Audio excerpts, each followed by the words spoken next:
Amén. Muy bien, amados hermanos. Ayer pues nos quedamos hablando acerca de Juan de Antioquía, Juan Crisóstomo, quien es conocido como uno de los primeros ermitaños de la iglesia, nacido en Antioquía de Siria, que era la segunda ciudad más importante del Imperio Romano Oriental. Como les decía, 100 años después de su muerte, Juan de Antioquía recibió el apelativo Crisóstomo, que viene del griego, de una palabra griega que significa boca de oro. Este líder de la iglesia fue un excelso predicador, famoso por sus discursos públicos y también por su denuncia de los abusos de las autoridades imperiales y de la vida licenciosa del clero bizantino, es decir, del lado oriental de la iglesia. Lo vamos a entender en un momento. Pero vamos adelante, y tal vez el evento, estamos en el siglo IV, ¿verdad, hermanos? Siglo IV. Continuando ahí. Entonces, tal vez el evento más notable del siglo IV fue la canonización del Nuevo Testamento. Fue en el siglo IV que se realizó la canonización del Nuevo Testamento. Los 27 libros del Nuevo Testamento fueron ordenados y establecidos y canonizados. Parece que fueron 3 las causas principales que aceleraron la formación del canon del Nuevo Testamento. Y ahí las tenemos a la vista. La primera razón o la primera causa que aceleró a los eruditos a canonizar el Nuevo Testamento fue la difusión de muchos libros apócrifos, porque estaban surgiendo, hermanos, libro tras libro tras libro, que eran rechazados por la iglesia a causa de las doctrinas peligrosas que contenían. Entonces era necesario como pues seleccionar y estar totalmente convencidos de cuáles eran los libros inspirados, porque estaban surgiendo un montón de libros que decían que eran inspirados y contenían doctrinas equivocadas. Entonces, esa fue una de las causas principales que aceleraron o que aceleró la formación del canon del Nuevo Testamento. La otra razón o causa fue la herejía de Marción. ¿Se acuerdan que hablamos un poco acerca de Marción? Que él inventó su propio códice, ¿verdad? Entonces, él seguía un canon propio. Él rechazaba todo el Antiguo Testamento y del Nuevo solo admitía el Evangelio de Lucas y 10 de las 14 epístolas paulinas. O sea, él se inventó su canon. Entonces, eso empujó a la iglesia y aceleró el trabajo de la canonización de todos los libros inspirados del Nuevo Testamento.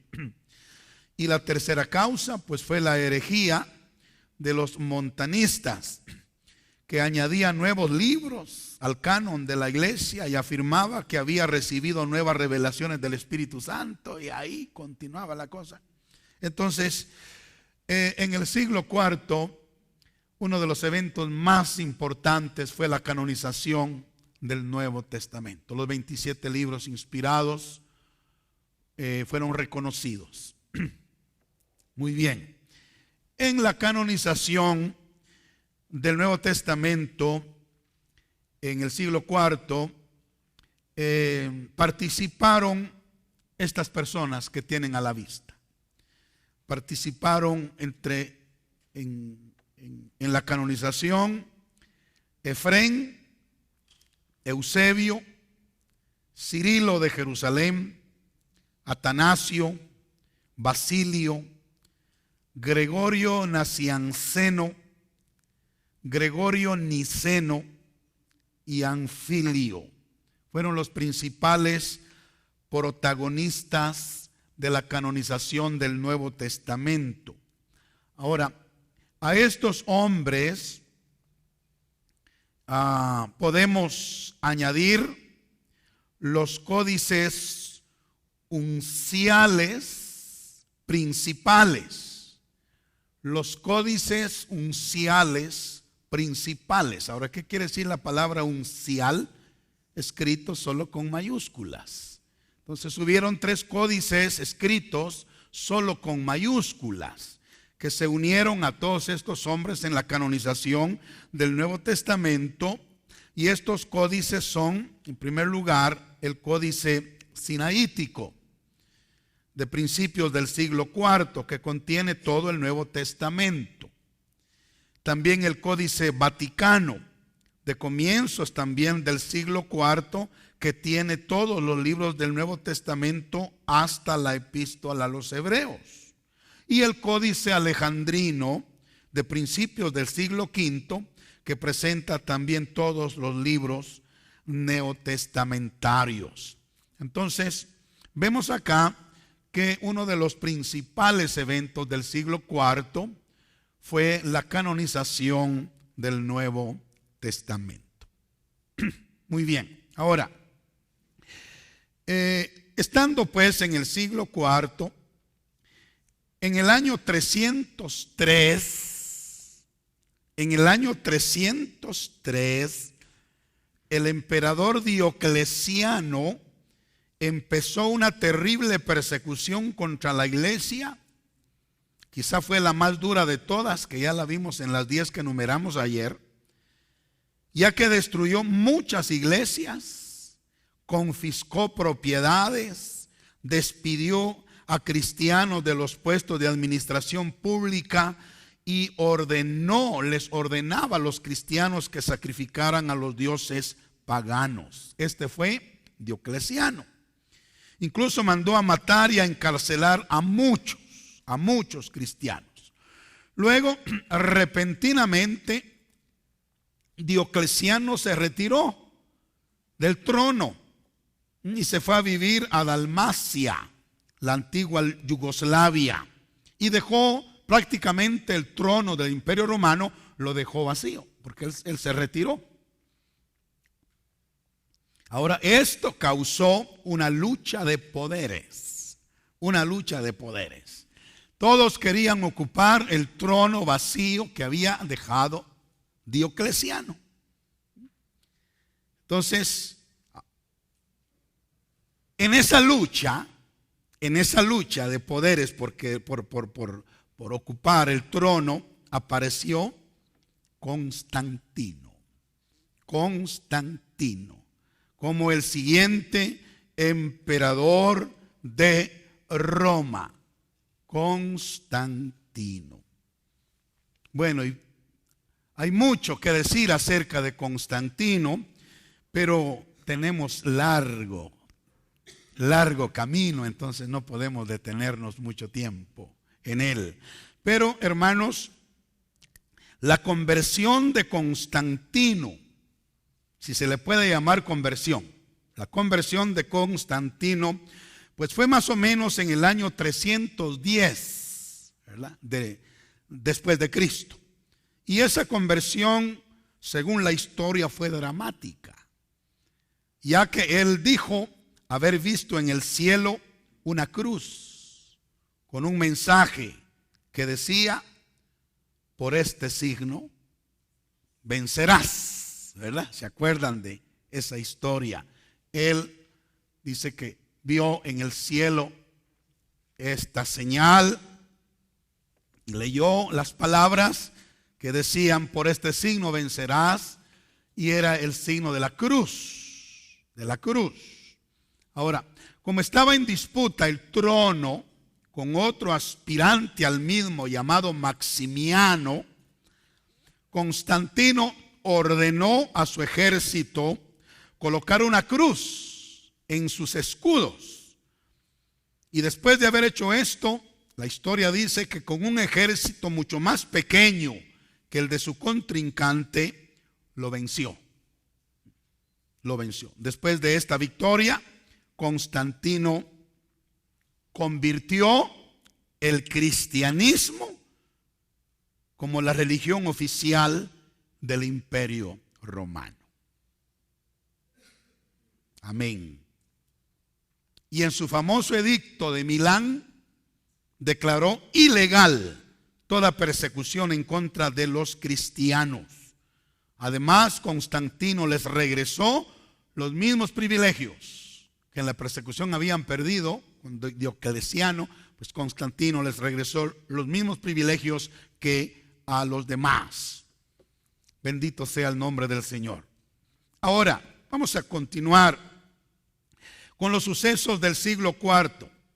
Llegamos a estas alturas entonces a la fusión de la iglesia con el Estado.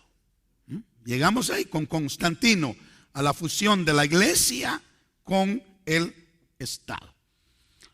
Aunque la persecución del cristianismo había terminado, ¿verdad?, con Diocleciano, había terminado ahí, ya Constantino pues convertido al cristianismo y estableciendo el cristianismo como la religión oficial del Imperio Romano. Entonces la persecución había terminado, pero un peligro mayor estaba surgiendo. La iglesia estaba siendo avalada por el Estado. Fíjense, hermanos. Constantino había aceptado y oficializado el cristianismo en todo el imperio. Ahora era todo lo contrario de los años anteriores. En lugar de persecuciones, la iglesia gozaba de reconocimiento. La iglesia gozaba del apoyo del Estado. Y alguien podría decir, ¡ala, qué bendición! Pero no fue de bendición, porque esto hizo que se formara una mezcla dentro de la iglesia. La iglesia, en primer lugar, a la iglesia comenzaron a entrar personas que no eran convertidas y ocupaban puestos en la iglesia sin ser convertidos. Además de esto, la iglesia comenzó a introducir muchas prácticas y fiestas paganas al cristianismo. Después de todo, la iglesia quería congraciarse con el emperador. Constantino hizo del día domingo un día de fiesta para honrar al dios Sol. Amén. Es un paréntesis. Por eso es bueno conocer la historia. Los adventistas del séptimo día, ellos arguyen que el que inventó el domingo como día de adoración al Señor fue Constantino. Pero la historia nos dice que antes de Constantino ya la iglesia se reunía para adorar en el día domingo. ¿Están oyendo? Lo que pasó con Constantino fue que él hizo que el día domingo fuera un día de fiesta para adorar al dios Sol. Y esto es lo que ellos toman los adventistas para atacarnos a nosotros. Pero no debemos ignorar la realidad de las cosas. El domingo no comenzó con Constantino, antes de Constantino. Lo que hizo Constantino fue que oficializó en el día domingo una celebración al dios Sol. Esto continuando con la adoración pagana del sol de las antiguas civilizaciones. También acopló la fiesta del dios Sol, que era el 25 de diciembre, con el nacimiento del Hijo de Dios, Jesucristo. Cuando que en realidad Jesucristo no nació el 25 de diciembre, ¿verdad? Jesús nació a finales de octubre, a finales de septiembre, a principios de octubre. En ese periodo fue que el Señor nació.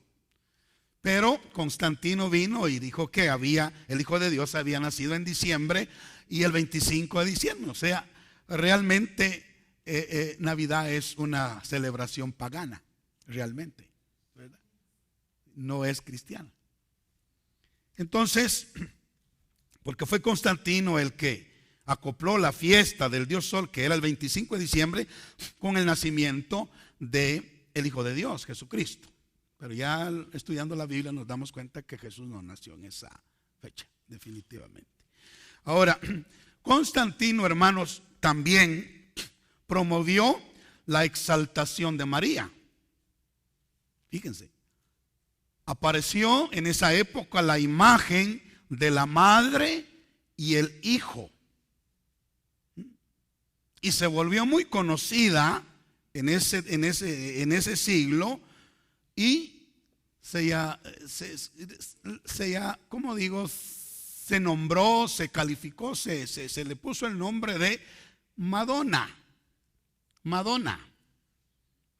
De hecho, en Roma, Rafael pintó lo que se llama la Madonna Sixtina, ¿verdad? ¿Quieren verla? Ahí está. La Madonna Sixtina. Entonces, pero fue Constantino el que promovió la exaltación de María.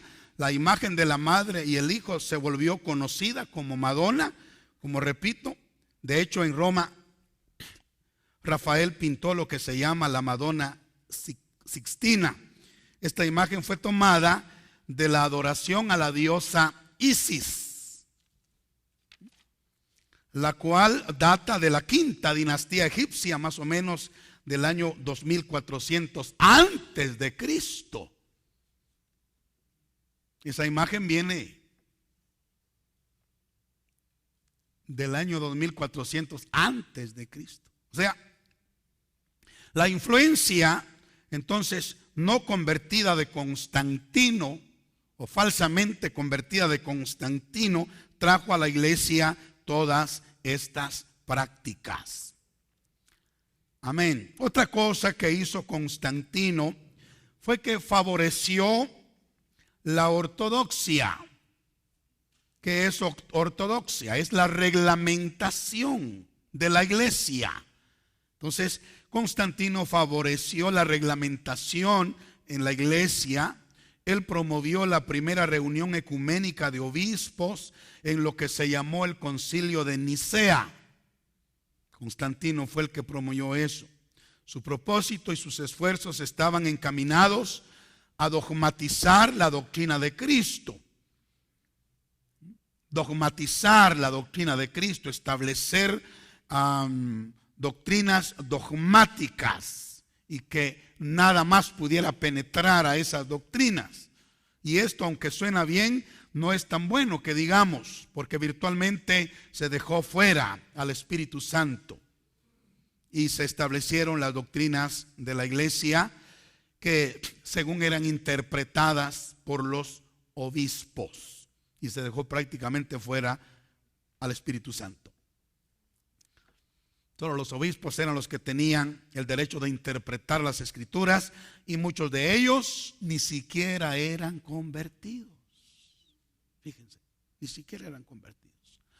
Ahora, la iglesia de Roma declaró que la interpretación de las escrituras era prerrogativa única de la jerarquía de la iglesia.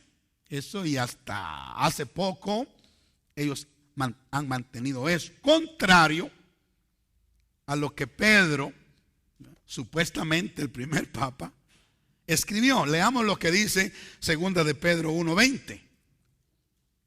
Contrario a lo que Pedro escribió en su segunda carta, capítulo 1, versículo 20. Mire lo que dice: entendiendo, dice, primero esto, que ninguna profecía de la Escritura es de interpretación privada.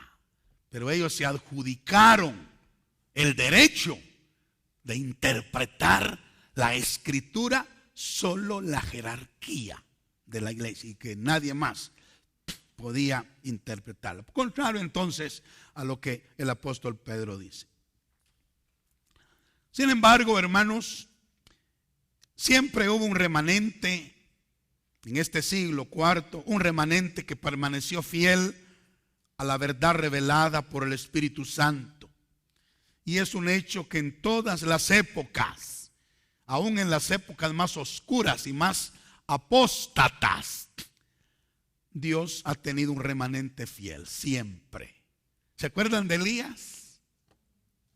Cuando era perseguido por Jezabel, él huyendo se fue a esconder en una cueva y le dice: ¿y qué estás haciendo ahí, Elías? Ay, Señor, ¿no te has dado cuenta? Han matado a todos tus profetas y solo yo he quedado, y me buscan para quitarme la vida. Según Elías, solo él había quedado, ¿verdad? Pero ¿qué le dice la divina respuesta? Me he reservado 7,000 que no han doblado sus rodillas delante de Baal. Siempre había un remanente, y eso ha sido así a través de toda la historia. Dios siempre ha tenido un remanente fiel, escogido por gracia. Romanos 11:5 dice algo así: así también aún en este tiempo ha quedado un remanente escogido por gracia. Amén. Bueno, así sucedió. Avanzando en el siglo IV, un hecho lamentable. Oigan, mis amados, un hecho lamentable es que a Satanás se le fue dado un lugar de honor en la iglesia del siglo IV. A Satanás se le fue dado un lugar de honor en la iglesia. El gobierno de Constantino definitivamente trajo un cambio a la historia de la iglesia. A finales del siglo IV, el cristianismo ya era la religión oficial del Imperio Romano, y los obispos de Roma estaban reclamando un poder totalitario. La iglesia de Roma se estaba convirtiendo en esto, miren. Se estaba convirtiendo en la gran ramera de Apocalipsis. Allí. O sea, en la iglesia de Babilonia, espiritualmente hablando. Estamos hablando con mi hermano Belarmino hace unos minutos sobre Babilonia. Y yo le decía que vemos nosotros que Babilonia realmente no es simplemente una nación. Tampoco Babilonia es una iglesia, sino que Babilonia es un sistema religioso. Es un sistema religioso. Ese sistema se originó, por eso se le llama Babilonia, se originó en Babilonia. Sí, en la nación de Babilonia. Ahí se originó, de ahí trae su nombre. Entonces se originó en Babilonia, pero es un sistema religioso pagano, idólatra y hechicero y inmoral y cuanta cosa se pueda decir de él. Nació en Babilonia. Después que Babilonia perdió la hegemonía en el mundo como imperio mundial, el sistema babilónico se movió a Pérgamo y lo trajo un monje babilónico. Trajo toda la estructura y la doctrina del sistema babilonio a Pérgamo. Y después se movió a Roma, el sistema babilónico. Entonces, por eso Roma está asociada con la gran ramera, la Babilonia. Pero realmente la nación no es la ramera. El sistema que la nación abrazó, esa es la ramera. Y obviamente si abrazan el sistema se convierten ellos mismos en la gran ramera. Me expliqué en ese punto, ¿verdad? Entonces, aquí vemos que a estas alturas la iglesia, el sistema religioso de Roma se estaba convirtiendo en la gran ramera de Apocalipsis. O sea, Babilonia espiritualmente hablando. El pastor Norman Holmes desglosa la historia de la iglesia desde el punto de vista de las 7 iglesias del Apocalipsis, como se los he comentado. Y estas 7 iglesias nos hablan de los 7 periodos de la iglesia sobre la tierra. Y la iglesia no es casualidad. La iglesia de Pérgamo ilustra lo que a continuación venía a la iglesia en el siglo IV. Y sabe, a la iglesia de Pérgamo se le fue dicho algo. Léalo por favor en Apocalipsis 2:13, que se le fue dicho a la iglesia de Pérgamo. Yo conozco tus obras y dónde moras, dónde está, ¿qué cosa? El trono de Satanás. En el siglo IV entonces, lamentablemente, hermanos, en la iglesia se le dio un lugar de honor a Satanás. Se le puso un trono para que se sentara. En pocas palabras, la iglesia y el Estado se estaban uniendo, se estaban fusionando. El trono de Roma estaría ayudando a formar las políticas de la iglesia y haciendo que esas políticas se cumplieran. Una fusión entre la iglesia y el Estado. La iglesia apoyaría al Estado y el Estado apoyaría a la iglesia. Y se le colocó un lugar de honor, usted le dio un lugar de honor a Satanás. Por eso, la iglesia que representa ese siglo, la de Pérgamo, dice que ahí hay un trono para Satanás. Pero como les estoy diciendo, siempre hay un remanente, porque aquí vemos el remanente, mire, pero retienes mi nombre y no has negado mi fe, ni aun en los días en que Antipas, mi testigo fiel, fue muerto entre vosotros, donde mora Satanás. Aquí vemos a este Antipas, que es parte del remanente fiel que siempre Dios tiene. Bendito sea el Señor. Bueno, otro evento importante del siglo IV. Mucha atención. Constantino trasladó la capital del imperio romano a Bizancio.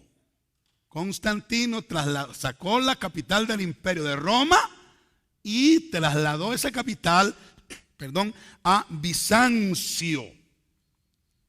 Y a Bizancio le cambió el nombre por Constantinopla, en honor a su propio nombre, ¿verdad? Hoy es Estambul, en Turquía. Ahí es Constantinopla. Ahora, este hecho entonces nos ayuda a comprender por qué Constantinopla se separó de Roma y se convirtió en su rival. En su rival. Porque entonces habían 2 sedes ahora. Estaba la sede en Roma y estaba la sede en Constantinopla. Bendito sea el nombre del Señor. De hecho, Constantinopla se constituyó en la capital del catolicismo ortodoxo. Y saben que hubo un rompimiento entonces en la iglesia, ¿verdad? En la iglesia hubo un rompimiento. Una parte se quedó en el lado de occidente, en Roma, y la otra parte se fue al oriente, en Constantinopla, y entonces hubo una ruptura en la iglesia. Y esto es un evento muy conocido. Incluso en la historia universal se le ha llamado el gran cisma. el gran cisma. Y eso sucedió en se consumó realmente en 1504, fue que se le dio ese título, el gran cisma. Ahora, regresando, Juan Crisóstomo fue nombrado obispo de Constantinopla. Por su elocuencia al hablar en público fue llamado, como dije ayer, fue llamado Pico de Oro. Fue un predicador brillante. Se opuso al abuso de la autoridad en la iglesia y en el Imperio Romano. Predicaba con vehemencia el amor de Cristo, pero a la vez se contradecía a sí mismo por su odio declarado a los judíos. Los escritos de Crisóstomo aún existen y fueron muy usados por varios reformadores, pero Crisóstomo Juan fue el obispo de Constantinopla. Muy bien, continuemos en el siglo IV, porque aparecen en escena dos personajes muy peculiares: Eusebio y Atanasio. Eusebio y Atanasio aparecen también en el siglo IV. Y vamos a hablar un poquito acerca de ellos para que ustedes los conozcan. Hablemos un poquito acerca de Eusebio de Cesarea. Este hombre fue discípulo del muy confundido Orígenes. ¿Se acuerdan que vimos a Orígenes ayer? Pues este fue discípulo de Orígenes. Fue también el primero que escribió sobre la historia de la iglesia, su famoso libro, La Historia Eclesiástica. Eusebio tiene esa obra que aún existe llamada La Historia Eclesiástica, en la que narra muchas de las cosas que sucedieron desde los días del apóstol Juan hasta sus días. Él fue obispo de Cesarea en el año 2000, o en el año 214 después de Cristo. Ahora, en el concilio de Nicea, que también sucedió en este siglo, Eusebio fue una de las figuras más prominentes. Él gozaba del respaldo de Constantino. Era algo así como la voz autorizada de la administración de Constantino, Eusebio. Dicho sea de paso, uno de los puntos principales del concilio de Nicea era refutar el arrianismo, del cual ya hablamos algo ayer, la doctrina que negaba la deidad de Cristo, haciéndolo inferior a Dios. Ahora, como hemos estado diciendo, había mucha mezcla en aquellos días. Eusebio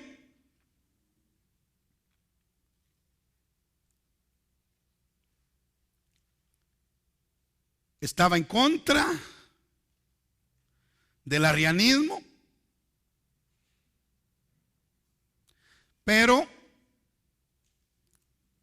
tampoco él aceptaba la inspiración del libro de Apocalipsis. O sea, tenían cosas buenas, pero también tenían cosas malas. Entonces, Eusebio es un personaje importante en la historia. Pero el otro personaje que les mencioné es Atanasio. Sabemos que nació en Alejandría. Sus padres eran acomodados y tuvo una buena educación. Él fue obispo en Alejandría y se le conoce por dos o tres cosas de suma importancia. Primero, porque en el concilio de Nicea se opuso abiertamente a la doctrina arriana. Se opuso a esa doctrina herética. Segundo, porque fue el primero en reconocer, interesante, el primero en reconocer los 27 libros del Nuevo Testamento como inspirados. Atanasio. Aunque no fue sino hasta el final del siglo que el concilio de Cartago los canonizó oficialmente, pero fue el primero en reconocer que esos 27 libros eran inspirados por el Espíritu Santo. Y tercero, se puso de lado de la doctrina de la Trinidad vehementemente. No sé si ustedes en algún momento han sabido o han leído el credo de Nicea. Si no lo conocen, sería bueno que lo conocieran, porque fue por influencia de Atanasio que se redactó el credo de Nicea. No se los voy a leer todos, pero solo les voy a leer un párrafo para darles idea. El credo de Nicea es el credo que dice: creo en un solo Dios, Padre Todopoderoso, Creador del cielo y de la tierra, de todo lo visible y lo invisible. Creo en un solo Señor Jesucristo, el unigénito Hijo de Dios, nacido del Padre antes de todos los siglos, Dios de luz, luz de luz, Dios verdadero, de Dios verdadero, engendrado, no creado, de la misma naturaleza del Padre, por quien todo fue hecho, etcétera, etcétera, etcétera. El credo de Nicea fue entonces redactado por la influencia de Atanasio. Bueno, terminamos entonces el siglo IV y vamos rápidamente a entrar al siglo V, es decir, el año 400 al 499. El siglo V básicamente nos muestra el fin del Imperio Romano. A medida que el siglo avanzaba, Roma fue perdiendo los territorios ocupados, como por ejemplo Gran Bretaña y Francia. El Imperio Romano fue perdiendo territorios. Las hordas bárbaras invadían Europa de una manera incontenible hasta que el poder romano no las pudo controlar. ¿A qué nos referimos cuando hablamos de las hordas bárbaras o de los ejércitos bárbaros? ¿A qué nos referimos? Aquí se los menciono. Estos pueblos invadían Europa y fueron conquistando territorios que estaban bajo el poder del Imperio Romano. Ellos fueron quitándoselos y el Imperio Romano fue debilitándose poco a poco. Hablemos un poquito acerca de estos 4 pueblos. Por ejemplo, los godos. ¿Quiénes eran los godos? Eran uno de los grupos pertenecientes a los pueblos germánicos orientales, a quienes los romanos llamaban tribus bárbaras o germánicas. Ellos eran los godos.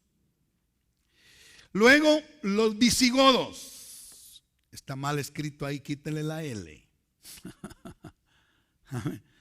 Visigodos. Hay una palabra de más, los visigodos. No me di cuenta hasta ahorita. Amén.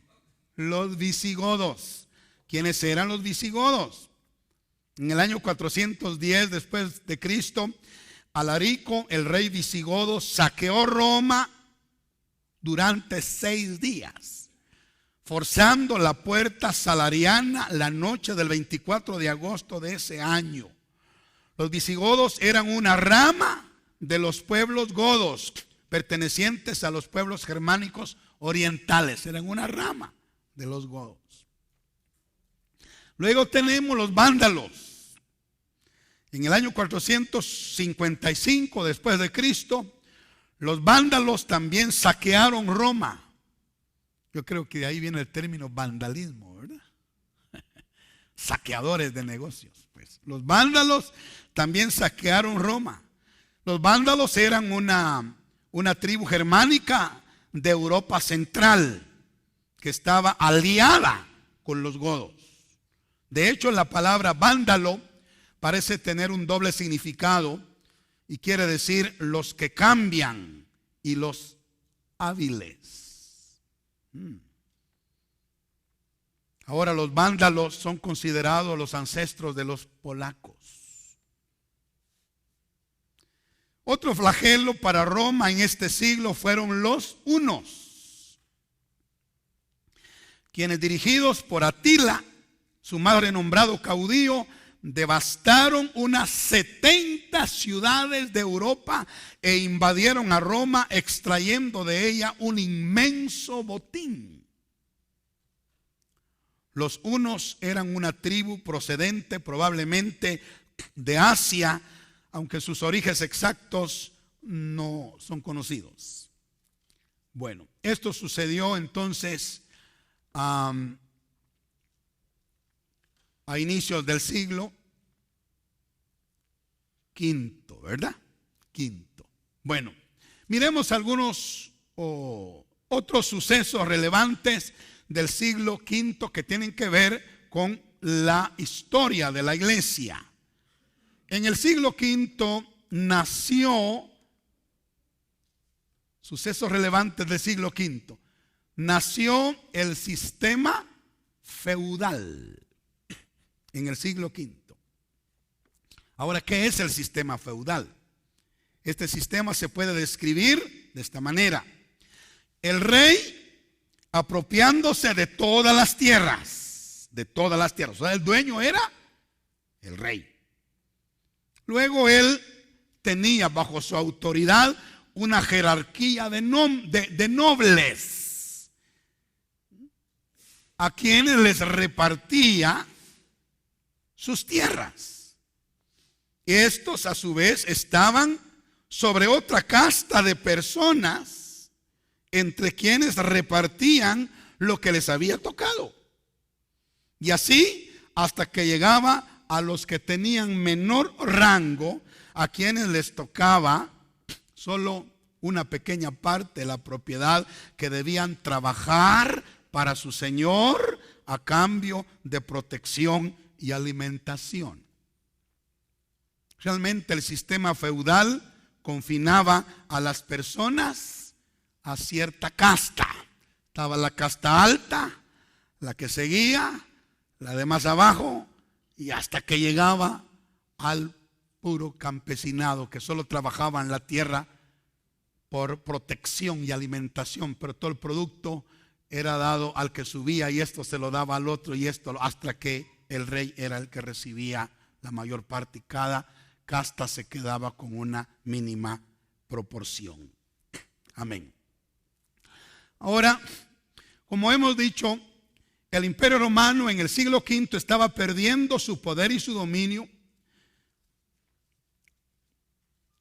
El Imperio Romano. Sin embargo, la iglesia de Roma estaba ganando poder en el mundo conocido. El imperio iba para abajo, pero la iglesia iba para arriba. De hecho, el Papa Inocencio I, quien dirigió la Iglesia Católica del año 401 al 417, reclamó autoridad universal y absoluta durante su pontificado. Él estableció que Roma debía ser la cabeza de la verdadera iglesia y el título de Papa comenzó a ser exclusivo de la cabeza de la iglesia romana. Allí realmente comenzó a ser exclusivo del líder de la iglesia en Roma el término o el título de Papa. A estas alturas, el idioma del Imperio Romano era el latín.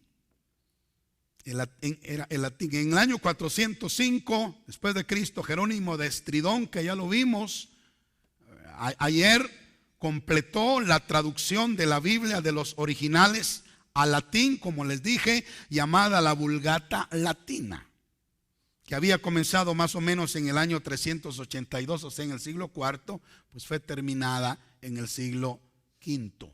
Y la Biblia Vulgata Latina se volvió entonces la versión oficial de la Iglesia Católica Romana a partir de ese momento. De hecho,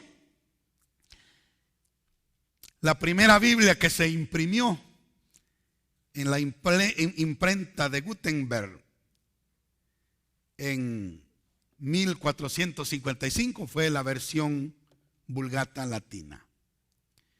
Otro evento de gran importancia que se realizó a mediados del siglo V que estamos analizando ahora fue el concilio de Calcedonia, cerca del actual Estambul, en Turquía. Este concilio tenía que decidir sobre algunos cuestionamientos teológicos que se estaban dando, como por ejemplo establecer si Jesús era totalmente Dios o totalmente hombre. La historia registra que más de 500 obispos asistieron al concilio de Calcedonia, a la conferencia.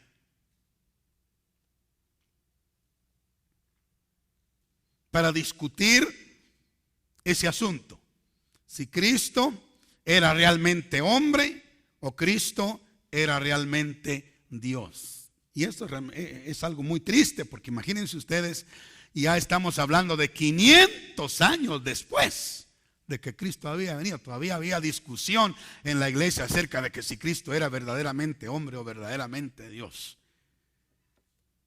De manera que en el siglo V se llevó a cabo el concilio de Calcedonia para discutir sobre ese tema, que era de esperarse que a estas alturas la iglesia ya no tuviera que estar discutiendo asuntos como eso, ¿verdad? Qué tremendo. La iglesia estaba perdiendo la claridad, perdiendo la verdad. Imagínense como que después de que usted tenga 50 años de convertido, usted venga a discutir si hay conversión o no hay conversión. Imagínense, así era la iglesia, estuvo la cosa. Bueno, pero regresando a las tres cosas, nace el sistema feudal. La iglesia de Roma reclama ser la cabeza. También el catolicismo romano se extiende a los francos.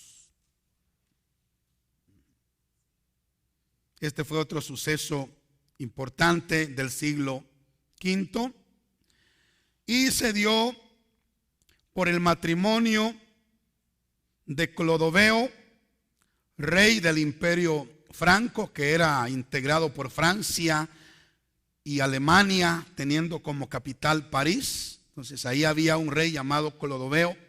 Él se casó con la princesa católica de Borgoña llamada Cleotilde.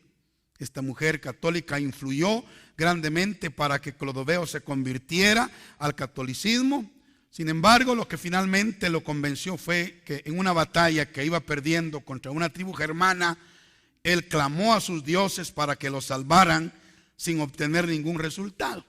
Luego invocó el nombre de Cristo y en ese momento el rumbo de la batalla cambió radicalmente. Esto hizo que este hombre Clodoveo, rey de los francos, se convirtiera al catolicismo, no solamente porque se había casado con Cleotilde de Borgoña, que era católico romana, sino también por esa experiencia que tuvo en la batalla.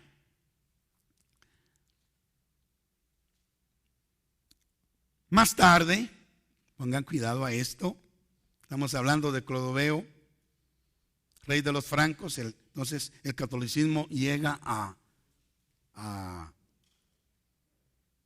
los francos, ¿sí? Ahora, y años más tarde, escuchen, un rey franco también, no de apellido, sí, de Alemania, Francia, un rey franco llamado Carlomagno fue llamado rey del Sacro Imperio Romano. Después de la conversión al catolicismo, Clodoveo fue testigo de muchas señales y prodigios que daban testimonio de su nueva fe. Es más, muchas visiones y milagros se dieron durante su reinado. Sin embargo, él continuó haciendo lo mismo en su vida, o sea que no nació de nuevo. Y hubo muchos milagros en el catolicismo medieval, debemos reconocerlo, pero la pregunta es de dónde vinieron, ¿verdad? Ese es el asunto. Bueno, hablaremos más tarde acerca de Carlomagno. Pero queremos continuar entonces con la historia de la iglesia en el siglo V. Nos encontramos también con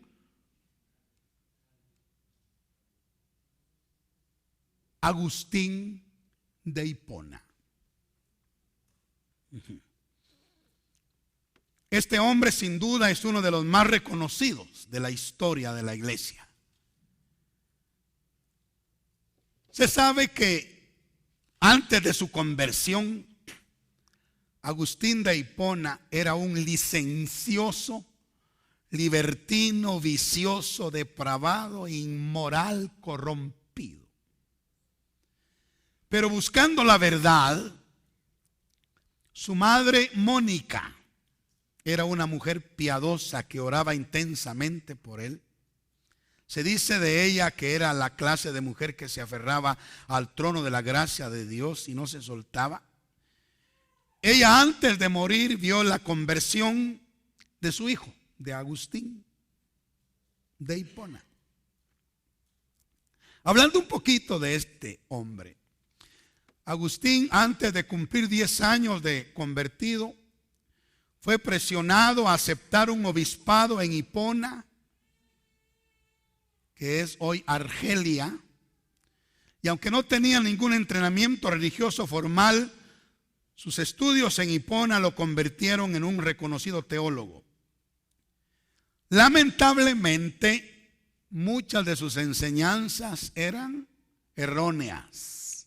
Aunque fue un hombre importante para la iglesia y aunque muchas de sus obras son consultadas hasta el día de hoy, lamentablemente muchas de sus enseñanzas eran erróneas. Les señalo algunas. Por ejemplo, él enseñaba el bautismo de bebés, tal como la iglesia católica aún lo practica. Él también enseñaba la sucesión apostólica, que declaraba que Pedro fue el primer papa y que siempre debía haber uno en Roma. Él lo enseñaba. Enseñaba también el cesacionismo, que es la creencia de que el poder sobrenatural de Pentecostés terminó con los apóstoles originales. Y dicho sea de paso, ¿no han oído ustedes que algunas de las iglesias de nuestros días dicen que ya el poder sobrenatural del Señor terminó? Que los dones terminaron, que los ministerios terminaron con la era apostólica, que ya no hay nada de dones, que de lenguas y que todo eso. Bueno, eso era lo que enseñó. Es una doctrina agustiniana. Porque él enseñaba eso, el cesacionismo, ¿verdad? Que el poder sobrenatural que cayó sobre la iglesia en Pentecostés terminó con los apóstoles y que ya no hay más. También Agustín enseñaba el amilenialismo. O sea que él enseñaba que no existe un milenio en el cual Cristo reinará como nosotros lo creemos y lo sostenemos y lo vemos por toda la Biblia. Pero él enseñaba que el reino de Dios era espiritual dentro de los corazones y que no habría ningún milenio físico. Doctrina agustiniana. También Agustín no estaba de acuerdo con el bautismo del Espíritu Santo y su evidencia de hablar en otras lenguas. Él decía que no esperaba que los creyentes hablaran en otras lenguas cuando recibieran el Espíritu Santo. Pero él decía, pero sin embargo, este suele ser el caso, decía. Continuó diciendo también que aún habían algunos herejes, entre comillas, que creían en recibir el Espíritu Santo con la evidencia de hablar en otras lenguas. Además, enseñaba que ninguno podía recibir el Espíritu Santo si no pertenecía a la Iglesia Católica Romana. Como pueden ver, hermanos, la doctrina estaba mezclada y no era consecuente. Ahora, en la universidad, yo recuerdo que nos pusieron a estudiar o a leer este libro, Fue Agustín quien escribió la obra famosa La ciudad de Dios, ¿verdad? Sí, él fue el que escribió, cuyo énfasis está en que nuestro enfoque debe estar en el reino espiritual. Agustín creía en el punto de vista preterista también, el cual ve la destrucción de Jerusalén en el año 70 como el cumplimiento de la gran tribulación. Sí. Y hay muchas iglesias que lo ven así. Que la gran tribulación, dice, fue en el año 70, la destrucción de Jerusalén. Esa es la línea preterista. Si algún día usted oye ese término por ahí, ya usted va a saber que se refiere a que la gran tribulación ya pasó. No es futura, sino que dice que ya pasó. Por lo tanto, Agustín ve a la iglesia como el reino de Dios y a Cristo gobernando en este reino hasta el día del juicio, lo cual inicia la eternidad. Los escritos de Agustín influenciaron más tarde a Martín Lutero. Él era de la orden agustiniana o agustina. Y también influenciaron a Juan Calvino, quien fue contemporáneo de Lutero. Realmente, hermanos, Calvino llevó al extremo las enseñanzas de Agustín, como lo vamos a ver más tardecito cuando veamos a Juan Calvino. Otra cosa, algunos de los escritos de Agustín de Hipona eran considerados antisemitas, o sea, en contra de los judíos. Y aunque había mucho error en su teología, sus enseñanzas dominaron la mayor parte de la Edad Media. Se ha dicho que cuando Agustín estaba muriendo y parecía que ya se había ido, oigan, voy a repetir esto. Se ha dicho que cuando Agustín estaba muriendo y parecía que ya se había ido, repentinamente despertó y dijo: Dios ha declarado que mis obras son madera, heno y hojarasca.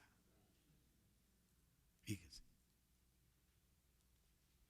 Qué tremendo, ¿verdad? El Señor me abrió los ojos a las triadas y estuvimos estudiando todas las triadas que están en la palabra de Dios, y vimos que hay dos triadas importantes. Le llamo yo las triadas de la edificación. Triadas de la edificación. Podemos edificar con oro, plata y piedras preciosas, ¿verdad? El oro nos habla de la fe y de la naturaleza divina. La plata nos habla de las verdades eternas de la redención. Y las piedras preciosas nos hablan de los dones del Espíritu y de los frutos del Espíritu. Y podemos edificar con eso. Y la obra que edifiquemos con eso, el fuego la probará, pero pasará la prueba, porque esos metales no se consumen con el fuego. Amén. Pero podemos edificar con madera, heno y hojarasca. La madera nos habla de los conceptos puramente humanos. La madera. El heno nos habla de las obras de la carne, las obras pecaminosas de la carne. Y la hojarasca nos habla de falsas doctrinas. Y qué tremendo, porque Agustín dijo: Dios ha declarado que mis obras son madera, heno y hojarasca. Amén. Continuemos en el siglo V. Podemos darnos cuenta, hermanos, de la confusión entonces doctrinal que existía en la iglesia, ¿verdad? Además, había algo que unía a aquellos grandes teólogos. Escuchen, había algo que unía a aquellos grandes teólogos como Clemente, Orígenes, Justino Mártir, Eusebio y Agustín. Y esto era que la mayoría de ellos fueron educados en las escuelas filosóficas griegas.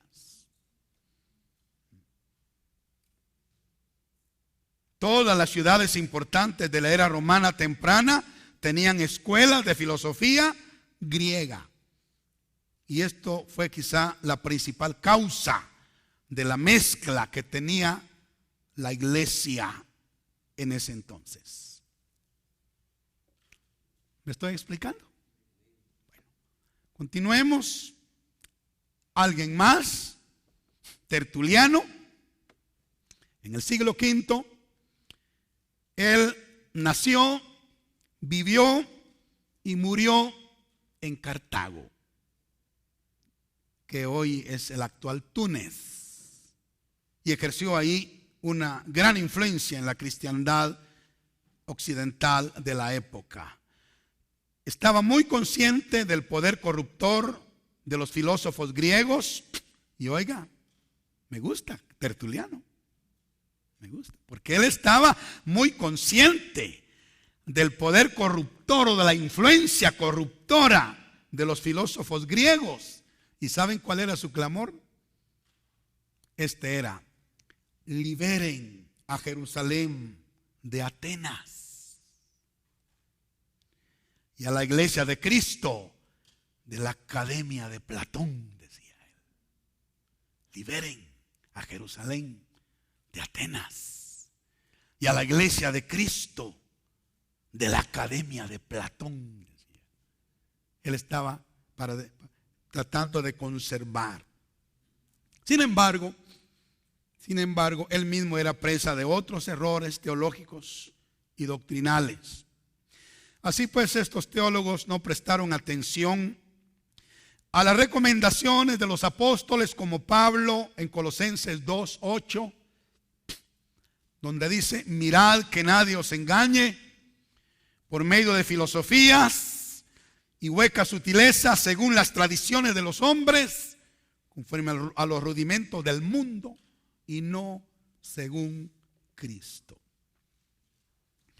El estilo de vida ascético promovido por muchos de los teólogos mencionados y otros más fue una manera de pensar que se originó en los filósofos griegos. De hecho, los estoicos griegos fueron quienes acuñaron la palabra asceta, de donde viene el ascetismo.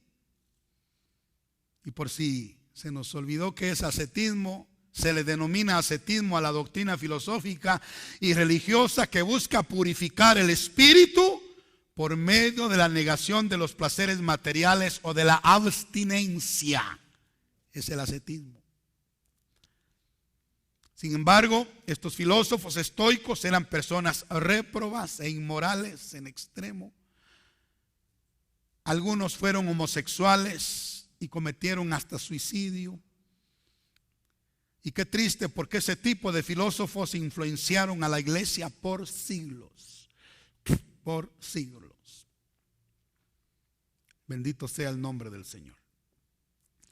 Bueno, quisiera terminar los comentarios del siglo V mencionando a Patricio, un joven que nació en Gran Bretaña en un hogar cristiano y quien en su juventud fue secuestrado por piratas irlandeses. Repito, nació en Gran Bretaña en un hogar cristiano y en su juventud fue secuestrado por piratas irlandeses. Fue llevado a Irlanda, donde se le obligó a servir a sus amos. Durante su cautiverio, él buscó profundamente al Señor, llegando a tener encuentros reales con Él. ¿Están conmigo? ¿De quién estamos hablando? Bueno, ¿qué pasó con Patricio? Lo secuestraron de Inglaterra y lo llevaron a Irlanda. Y allí, en su cautividad, él buscó profundamente al Señor y tuvo encuentros reales con Él. Unos 7 años después escapó, fíjense, escapó de Irlanda. Sin embargo, el Señor había puesto a Irlanda en su corazón y de eso no se pudo escapar. después de prepararse para el ministerio, él regresó a Irlanda con un gran celo y con una gran pasión por transformar esa nación pagana para Cristo. Alabado sea el nombre del Señor para siempre. Amén. Fíjense que cuando el Señor me permitió comenzar el ministerio, estuve un año en Escuintla. Después fui movido 2 años a una aldea llamada El Mestizo, Gualán, Zacapa, y esa aldea tenía 52 personas nada más. Y yo fui a pastorear. Me recibió una hermanita que estaba ahí cuidando en la iglesia, viejita, y el Señor hizo una gran obra, porque de esas 52 personas, 51 se convirtieron. Solo uno no se convirtió. Yo vi la gloria de Dios en el inicio del ministerio. Otra cosa interesante que sucedió en Almolonga. Almolonga es como un testimonio al mundo de lo que ha pasado ahí. Parece que el 98% se convirtió a Cristo en Almolonga, y por eso tienen tanta bendición. Y hay documentales ahí que manifiestan eso. Pues algo así sucedió en Irlanda. Cuando Patricio regresó, virtualmente toda la isla se convirtió al Señor Jesucristo. Bendito sea el Señor para siempre. Más o menos él desempeñó su ministerio ahí 30 años. Y en esos 30 años, como repito, virtualmente toda la isla se convirtió al Señor. Y yo no sé si pueden ver ahí la imagen esta. ¿Qué ven aquí abajo? Serpientes, correcto, serpientes. Porque se dijo que Patricio echó las serpientes de Irlanda. Era tanto el poder, la unción que tenía, que aún las serpientes se fueron de Irlanda. Bueno, no se sabe si eso fue literalmente, pero lo que sí fue cierto es que él echó a todos los sacerdotes de la isla. A los sacerdotes falsos de la isla, a los sacerdotes paganos, y virtualmente Irlanda se convirtió al Señor. Se dice que cuando Patricio enseñaba sobre la Trinidad, él usaba el trébol para hacerlo, un tallo dividido en 3 hojas. Y aunque Irlanda es católica romana en la actualidad, y los católicos romanos reclaman a Patricio como uno de sus santos, las mismas cartas de Patricio niegan claramente cualquier conexión con Roma en su ministerio. ¿Me expliqué? Muy bien. Bueno, llegamos al siglo VI, es decir, al año 500 al 599. Quiero que miremos algunos asuntos generales del siglo VI. En este siglo nos encontramos con Justiniano I, quien fue el último emperador del Imperio Romano Oriental, que tenía como capital, ¿se acuerdan?, Constantinopla, donde Justiniano construyó la famosa iglesia de Santa Sofía. Y hermanos, solo denle una miradita a esa iglesia. Es una obra de arte, y este hombre fue el que la construyó. Capté una pequeña imagen, no se puede ver con claridad, pero impresionante, una impresionante obra de arte. Más tarde dicha iglesia fue convertida en una mezquita y hasta el día de hoy existe como un museo. Justiniano también recuperó algunos territorios en África del Norte que el Imperio Romano había perdido. Entonces, ahí aparece en el siglo VI Justiniano como emperador del Imperio Romano Oriental, que tenía su sede en Constantinopla. Construyó esa monumental iglesia. Y bueno, este siglo, ¿qué siglo estamos viendo? Sexto. Escuchen, este siglo es famoso por la epidemia de la peste bubónica que invadió Europa. A esta peste bubónica se le conoce también como la peste de Justiniano, porque era él el que estaba gobernando el Imperio Romano Oriental en ese tiempo. Y se dice que unos 100 millones de personas murieron a lo largo de Europa y del Imperio Romano Oriental por la peste bubónica. Ya lo vamos a ver más adelantito. Creo que tengo un dato ahí interesante. Pero también en el siglo VI, que estamos analizando, nació este hombre, miren.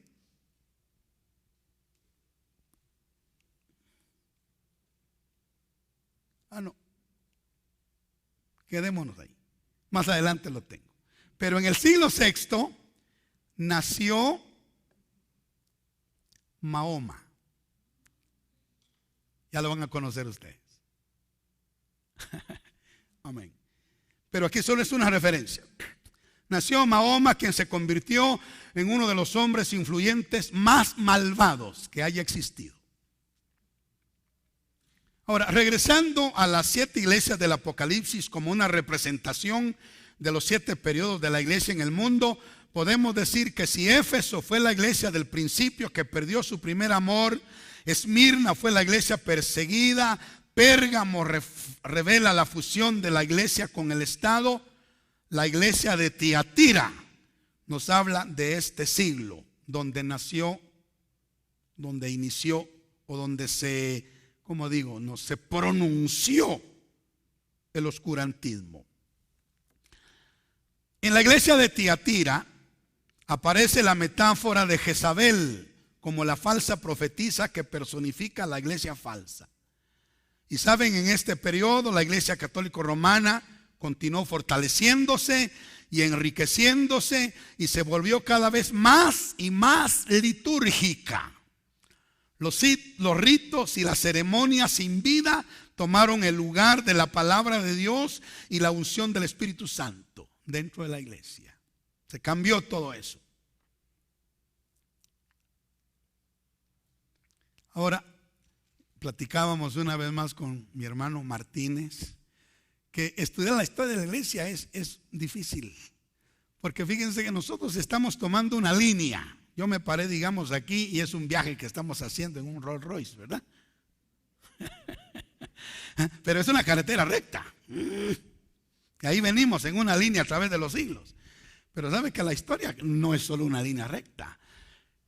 Cada cierto tiempo de esa línea hay desvíos que la iglesia se va para allá y no lo estamos tocando por el tiempo. Y hay otras cosas que suceden por aquí y no las tocamos, porque no terminaríamos todo diciembre, ¿verdad? Entonces, les digo esto porque a pesar de que el ritualismo religioso que predominaba en la iglesia romana, la iglesia celta o británica aún seguía bajo la influencia del Espíritu Santo y se mantenía con vida. Hubo un segmento de la iglesia que se llamaba la iglesia celta o la iglesia británica, un remanente ahí que se mantenía con vida. A pesar de la oscuridad de la época, la antorcha del evangelio aún resplandecía y avanzaba desde Irlanda, como acabo de mencionar con Patricio. Hombres como Columbano, Dalán Forgail fueron usados por Dios para predicar el evangelio con el respaldo de Dios, y ellos eran parte de otro, como dijéramos, de otra rama de la iglesia llamada la iglesia celta o la iglesia germánica. Y así había un remanente que mantenía el calor de Dios, el fuego de Dios. Bueno, en este siglo VI, específicamente en el año 1509, ¿verdad? Siglo VI, aparece un papa. El papa Gregorio I. Y él es un papa diferente. Él se convirtió en el papa o el pastor general de la iglesia romana. Y como dice el pastor Karam en su libro, aunque nosotros los protestantes no vemos con buenos ojos a los papas romanos, debemos reconocer que este papa fue diferente a los demás. Se ha dicho que Gregorio I practicaba lo que predicaba. Gregorio fue un hombre amante de las escrituras y esto lo hizo diferente. Él había venido de un mundo de riqueza y fortuna, pero lo había abandonado todo para servir en el reino de Dios. Aún después de convertirse en papa, dice que él vivió como un monje común y era reconocido por su cuidado pastoral a la comunidad. Como papa tomó la riqueza de la iglesia para ayudar a los pobres y necesitados. Se lamentaba con las aflicciones de la gente. Es más, dice que alimentó a muchos desafortunados en su propia casa. Gregorio también era enemigo de los títulos universales que reclamaban los obispos de Constantinopla y los obispos de Roma. Declaró que tales títulos venían de Satanás y que eran un acercamiento del anticristo. Como teólogo, Gregorio refutó enérgicamente la doctrina del arrianismo que ya hemos mencionado, que estaba muy presente en ese tiempo. Fue un prolífico escritor, escribió comentarios de muchos libros de la Biblia, también un tratado sobresaliente acerca del cuidado pastoral sobre la iglesia. Él creía que el pastor debía ser un sanador de almas y en uno de sus escritos compara al pastor con el buen samaritano. El pastor, decía él, debe derramar primero el vino como un astringente para limpiar la herida y luego derramar el aceite del gozo. Gregorio también era un ferviente evangelista, tenía una carga particular por Inglaterra y quería viajar como misionero a esa nación, pero no se lo permitieron. Aunque Gregorio nunca fue a Inglaterra, compró esclavos anglosajones, los entregó como misioneros y los envió a su tierra natal para que fueran a predicar el evangelio. También comisionó a este hombre, miren, Agustín de Canterbury, cámbiale la O por la A, por favor. Canterbury lo comisionó para que fuera misionero a Inglaterra, el cual logró la conversión del rey Adalberto de Kent. Y la conversión del rey Adalberto lo marca como el primer rey cristiano de la Inglaterra anglosajona. Este rey Adalberto dio a Agustín tierra para su misión. Este construyó una iglesia ahí en el lugar que ocupa la catedral actual. Agustín de Canterbury ha sido llamado el apóstol de los ingleses. Durante el siguiente siglo había una división entre la iglesia celta y la iglesia católica romana en Inglaterra. Las dos iglesias parecían no poder fluir juntas, principalmente en cuanto a los rituales que se practicaban. Pero Agustín de Canterbury fue enviado por el rey Adalberto a evangelizar Inglaterra. Bueno, pasemos a otro personaje interesante, Dionisio el Exiguo, monje y coronista romano. También él es parte del siglo XVI y él fue un hombre sobresaliente. Se le acredita haber mejorado el sistema del calendario. De hecho, nuestro sistema actual está basado en su método de cálculo. Sin embargo, aunque Dionisio mejoró el sistema de fechas, es especialmente recordado por el error de 4 años concerniente a la fecha del nacimiento de Cristo. ¿Saben ustedes que hay un error de 4 años, verdad? En la fecha del nacimiento de Cristo. Es algo contradictorio decir Cristo nació 4 años antes de Cristo. Pero fue el error que cometió Dionisio el Exiguo. Él había calculado la fecha del nacimiento de Cristo usando el calendario romano, que era inexacto. La fecha de nacimiento de Cristo es el año 4 antes de Cristo. Esta fecha es reconocida en el mundo secular y también en los círculos eclesiásticos. Bueno, Dionisio el Exiguo es el responsable de que esos 4 años se perdieran. Hay que reclamarlo ahorita. Amén. Bueno, llegamos al siglo 7, año 600 al 699. Probablemente el suceso más significativo del siglo 7 fue el surgimiento del Islam. El Islam surgió en el siglo séptimo. Aunque, como ya les mencioné, en el siglo sexto, ¿quién nació en el siglo sexto? Mahoma. Pero el Islam nació en el siglo séptimo. Mahoma fue el fundador del Islam, y ahí lo tenemos. Qué feo era, ¿verdad, hermano? Amén. Entonces, en el año 610, que es ya parte del siglo séptimo, Mahoma afirmó haber tenido un encuentro con el ángel Gabriel. Obviamente era una falsificación. Y Mahoma empezó el Corán en ese mismo año 610 después de Cristo. Él comenzó a escribir el Corán y lo continuó escribiendo por los siguientes 23 años.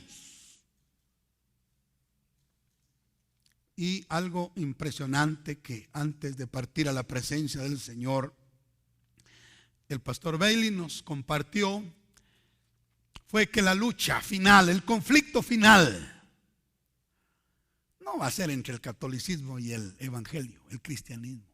El conflicto final va a ser entre el islamismo y el cristianismo. Va a ser entre la Biblia y el Corán. Amén. Y él tuvo una visión impresionante donde vio a unas mujeres, a una mujer cristiana siendo acosada por el espíritu del Islam. Y yo recuerdo muy claramente eso porque fue cuando lo tuvimos a él en la ciudad de Zacapa en un seminario, y él nos estaba fresca la visión que había recibido, y nos dijo que él tenía una carga por las hermanas de la iglesia, y nos encargó a los pastores presentes que cuidáramos a las mujeres de la iglesia, porque las mujeres iban a ser atacadas por el espíritu del Islam. Terrible. Amén. Y nosotros hemos orado aquí en la iglesia por esa situación, haciendo caso a esa recomendación. Ahora hablemos algo de Mahoma. Mahoma, siendo un hombre exitoso en los negocios, propagó su evangelio por medio de la espada. Promovió la crianza de finos caballos árabes para que pudieran expandir su evangelio con rapidez. El evangelio de Mahoma se propagó rápidamente, y para el momento de su muerte toda Arabia se había convertido al Islam. Mahoma se declaró ser el siguiente profeta después de Jesús. Sin embargo, es apropiado en este momento que recordemos las palabras de Pablo escritas en Gálatas 1:8. Recordemos esas palabras. Gálatas 1:8. ¿Qué dice? Mas si aún nosotros, o un ángel del cielo, os anunciare otro evangelio, diferente del que os hemos anunciado, sea anatema. Sea anatema. Y esta noche, confiando en la gracia de Dios y en la protección divina,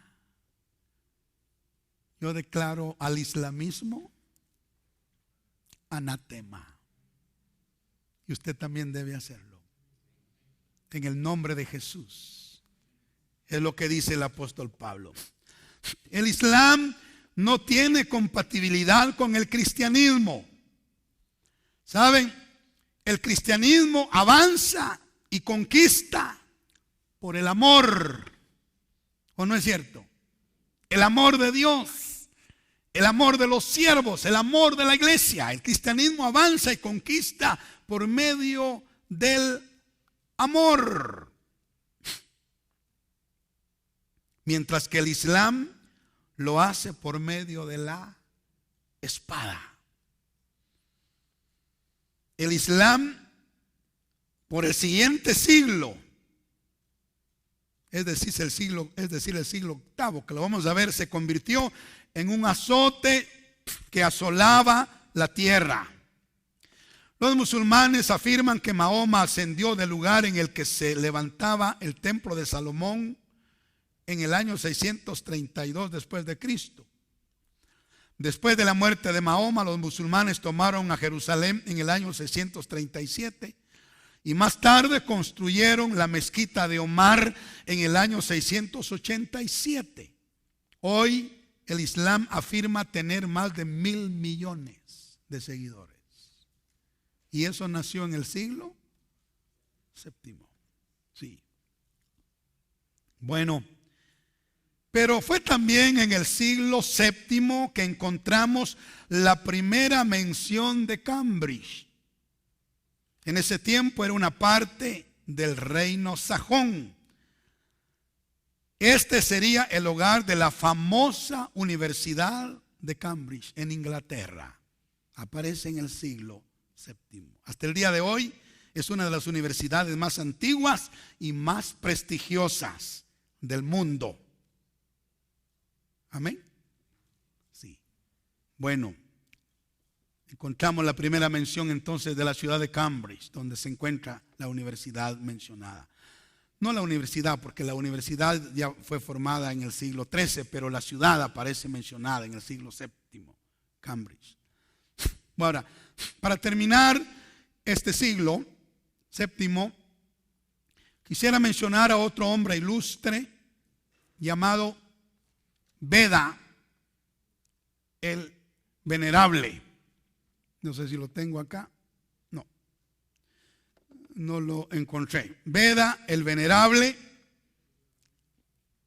Él fue uno de los hombres más famosos de su tiempo y aún de los siglos posteriores.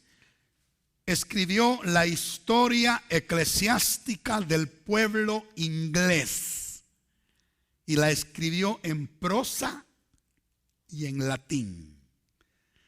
Y esta obra sigue siendo de gran importancia para conocer la historia de la iglesia inglesa. Beda fue famoso por sus cronologías. Sus escritos son catalogados como científicos, históricos y teológicos. Escuchen esto, amados, por favor. Fue Beda el Venerable, quien dividió la historia y los años entre antes de Cristo y después de Cristo. Fue él el que hizo esa división, Beda. Respecto a la tierra, también Beda conjeturó que era redonda, como una pelota. Y él fue nombrado Beda el Venerable o Beda el más respetado. Bueno, finales del siglo VII. Llegamos ahora al siglo VIII, es decir, del año 700 al 799. Al entrar en el siglo VIII, el Islam continuaba creciendo avasalladoramente. Cartago que había sido una fortaleza del cristianismo en el siglo anterior, cayó en el cambio de siglo, obviamente bajo el poder del Islam. Luego el Islam conquistó el norte de África, Palestina, Persia, Siria, y luego intentaron tomar Constantinopla. Las hordas del Islam continuaron invadiendo Europa, España principalmente, pero cuando quisieron conquistar Francia, fueron detenidos por Carlos Martel en Tours,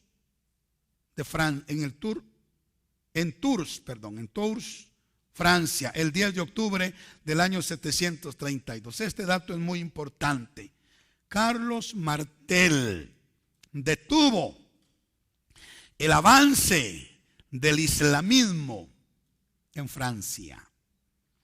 Peleó contra las hordas del Islam y bueno, en esta batalla frenó la expansión islámica hacia el norte de la península ibérica y es considerada por muchos historiadores como un acontecimiento de gran importancia.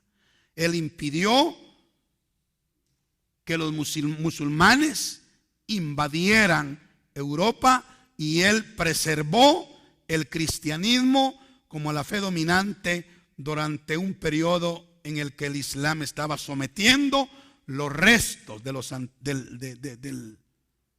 antiguo imperio romano y del antiguo imperio persa también. Beda el Venerable, quien escribió acerca de esa batalla, dijo algo parecido a esto: si Martel no hubiera detenido a los musulmanes en Tours, hoy estaríamos leyendo el Corán en Inglaterra. Pero fue este hombre, Carlos Martel, el que detuvo la invasión islámica a Europa. Para finales del siglo VIII, los árabes gozaban de una edad de oro, se habían enriquecido con los despojos de la tierra y con los impuestos que habían cobrado. Mientras tanto, al norte de Europa, los vikingos de Escandinavia estaban empezando a invadir Inglaterra e Irlanda, al igual que otras áreas costeras de Europa. Se enriquecían con las riquezas de los territorios indefensos y las comunidades más débiles. Las catedrales se convirtieron en las fuentes principales del botín para estos malvados invasores, los vikingos. Muy bien. En el siglo VIII se acentuó la división entre Oriente y Occidente. Ya hemos venido hablando un poquito de eso. A ver si estamos en la jugada, hermanos. En el Occidente, ¿quién era la capital? Entonces sí estamos en la jugada. Y en el Oriente, ¿quién era la capital? Constantinopla. Muy bien, gracias a Dios. Entonces, aquí en el siglo VIII se acentuó la división entre Oriente y Occidente. La iglesia eclesiástica continuó buscando más poder y control en el mundo. El sector oriental de la iglesia, con base en Constantinopla, a ver si se recuerdan a qué equivale Constantinopla el día de hoy. Estambul, Turquía, correcto. Seguía en pugna con Roma. Ahora, la diferencia entre estas dos ramas de la iglesia no solo era doctrinal, sino que también era administrativa. La iglesia en Constantinopla no se quiso sujetar a la iglesia en Roma y tenían su propia doctrina y su propia administración. Bueno, llegamos ahora en este siglo a otro hombre que es reconocido en la historia: Bonifacio, el apóstol de Alemania. Este hombre fue un misionero, monje y mártir inglés. Fue llamado el apóstol de Alemania porque con un grupo que le acompañaba bautizó a miles de nuevos conversos y se convirtió en el obispo regional de Alemania, trabajando con muchos discípulos ingleses. Algunos de sus monasterios se convirtieron en importantes centros de enseñanza.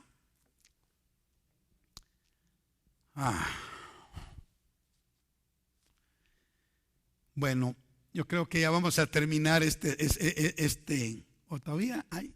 Bueno, qué lindo. Tenemos unos minutitos más. Entonces sí, entramos a esto porque esto me impactó, fíjense hermanos, me impactó. Bonifacio, apóstol de Alemania, es recordado hasta el día de hoy por talar el enorme y pagano roble de Thor en la aldea de Geismar. Amén. No lo pueden ver, pero ahí tenemos una escena de estar talando un roble en la ciudad de Thor. No sé si así se pronuncia, pero así se lee. Amén. Entonces, y luego él taló ese inmenso roble. Y allí en el lugar donde estaba el roble, él construyó una capilla con la madera del mismo roble.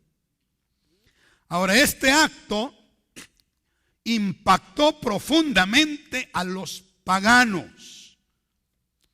El roble de Thor, también conocido en alemán como Donnerech, o roble donar, o roble del trueno, era un legendario árbol sagrado, fíjense, para la tribu germánica de los Chatti, antepasados de los escianos y un importante lugar sagrado de los pueblos germánicos paganos. Bonifacio se dio cuenta que el roble de Thor simbolizaba una fortaleza espiritual, ya que Thor era el dios del trueno para la mitología nórdica y germánica.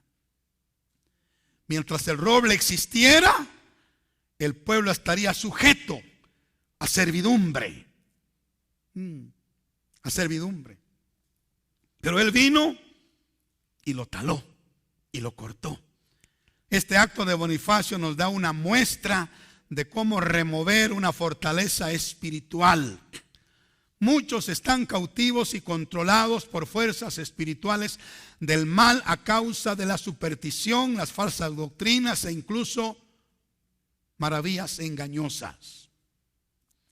Estos engaños son perpetrados por espíritus malignos y muchas veces la luz no penetra hasta que la fortaleza sea derribada.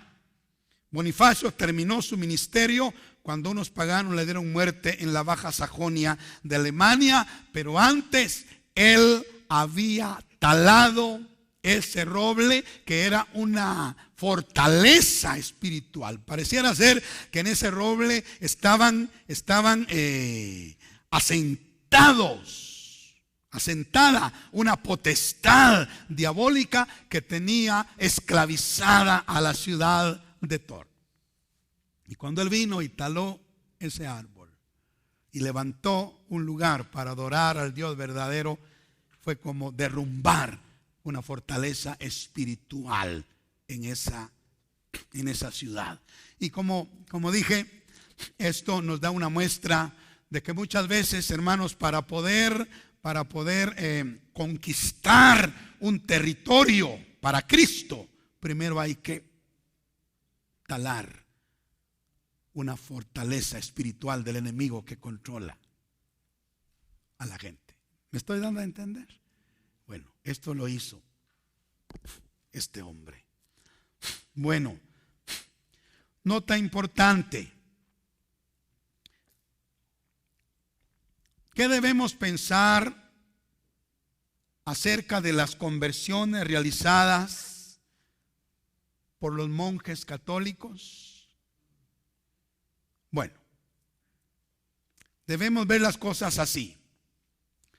Aunque había una mezcla tremenda en la teología católica, muchos de esos monjes eran devotos a la causa de Cristo. Recordemos que la iglesia que corresponde a este periodo de la historia es Tiatira. Y vemos que no todos los que estaban en esa iglesia habían conocido las profundidades de Satanás. Muchos de los monjes no se corrompieron como lo habían hecho o como lo había hecho la ramera madre. Dios ve el corazón y seguramente muchos creyeron en Cristo como su redentor, aunque tenían mezcla de idolatría.